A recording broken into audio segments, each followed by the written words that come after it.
교모세포종이라는 뇌종양 진단을 받으신 분인데 6개월 여명 진단을 받으셨거든요. 1년 9개월을 더 사셨어요. 안녕하세요. 슬기로운 양한방 협진, 암을 향한 치료, 나를 위한 치료, 실천한방병원 문상현 원장입니다. 오늘은 암 치료를 겪으면서 생기는 여러 가지 궁금한 부분들을 하나씩 설명해 드리도록 하겠습니다. 오늘 저희 병원 근무하시는 행정 직원분께서 궁금한 것들을 모아서 갖고 오셨습니다.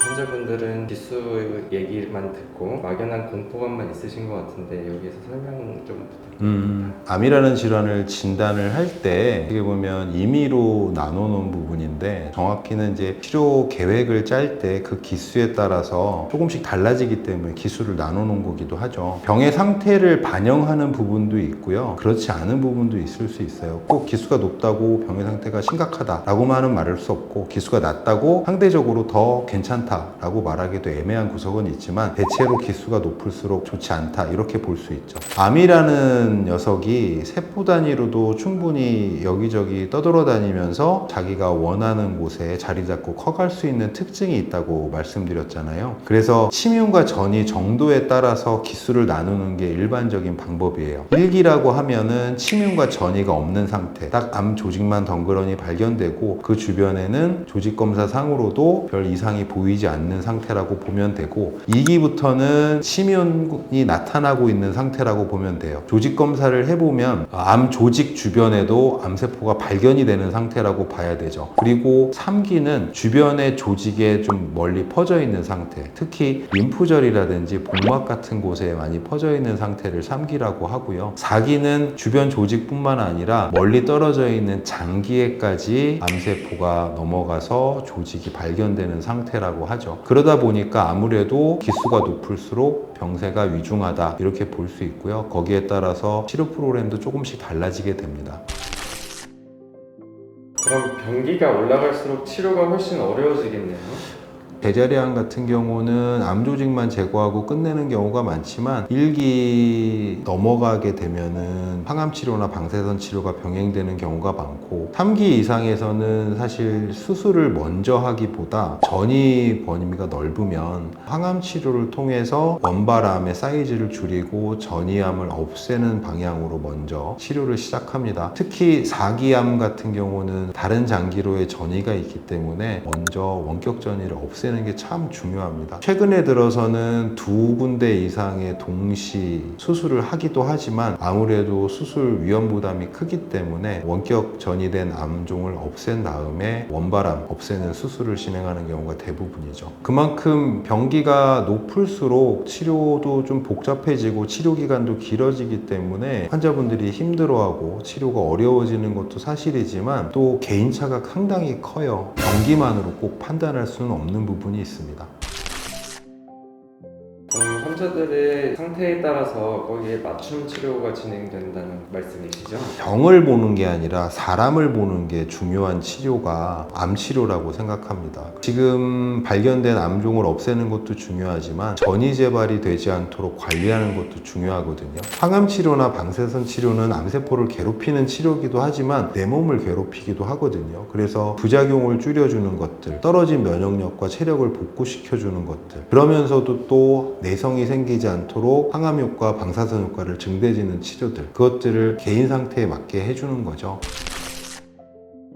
그렇게 개별 플랜으로 치료받으시는 분들 중에서 혹시 기억나시는 분이 있을까요? 기억나는 분 지금 이제 2분 정도 있는데 첫 번째는 60대 여성분이었어요. 교모세포종이라는 뇌종양 진단을 받으신 분인데 교모세포종이 예후가 상당히 안 좋은 암종이고 폐 전이도 돼 있는 상태였어서 병원에서는 6개월 여명 진단을 받으셨거든요. 그래도 항암이나 방사선을 했을 때 여명이 좀 증가할 수도 있겠다 좋겠다. 그래서 병행을 하시는 경우가 많은데 생각보다 항암 방사선을 잘 견디는 분들이 많지 않아서 여명이 더 짧아지기도 해요. 근데 그분이 지인 소개로 오셨는데 한방 치료와 아니면 양방 치료 병행을 하면서 1년 9개월을 더 사셨어요. 보통 항암 방사선 치료도 단기간 하고 많은 경우가 많은데 보조요법을 병행을 하다 보니까 부작용도 덜하고 체력과 면역력 저하가 덜하니까 거의 1년 반 동안 항암 방사선을 지속하면서 같이 치료를 했거든요. 그래서 그분들 가족분들이 아직도 저한테 치료를 받으러 오세요. 몸이 불편한 데가 있으면 오시면서 항상 말씀하시는 게 덕분에 많은 시간 어머니와 보낼 수 있어서 좋았다. 돌아가실 거를 알기는 했지만 6개월이라는 짧은 시간이 아니라 1년이 넘는 긴 시간을 보낼 수 있어서 좋았고 특히 그 시간에 일상생활도 잘 하시고 여행도 같이 다닐 수 있어서 좋았다. 또 한 분은 유방암 환자분이었는데 수술 후에 항암을 시작을 하셨어요. 그래서 항암하다 죽겠다 이런 생각이 들 정도로 너무 힘들으셨는데 주변 분이 소개를 해서 오셔가지고 항암도 잘 마무리 잘 지으시고 방사선도 잘 마무리 지으시고 지금 이제 퇴원하셔서 일상생활 잘하고 계신 분이 계시거든요. 그분이 항상 저를 보면 말씀하세요. 칠찬이 아니었으면 난 이미 이 세상 사람이 아니었을 거다. 항암을 받다가 죽었든 항암 치료를 못해서 죽었든 항암 치료를 더 잘 받게 방사선 치료도 별탈 없이 잘 받게 만들어줘서 덕분에 내가 살았다 이런 얘기를 하시는 경우가 있는데 양한방 협진 치료가 얼마나 암 환자분들에게 그리고 그 가족분들에게 중요한지를 보여주는 사례라고 생각이 됩니다.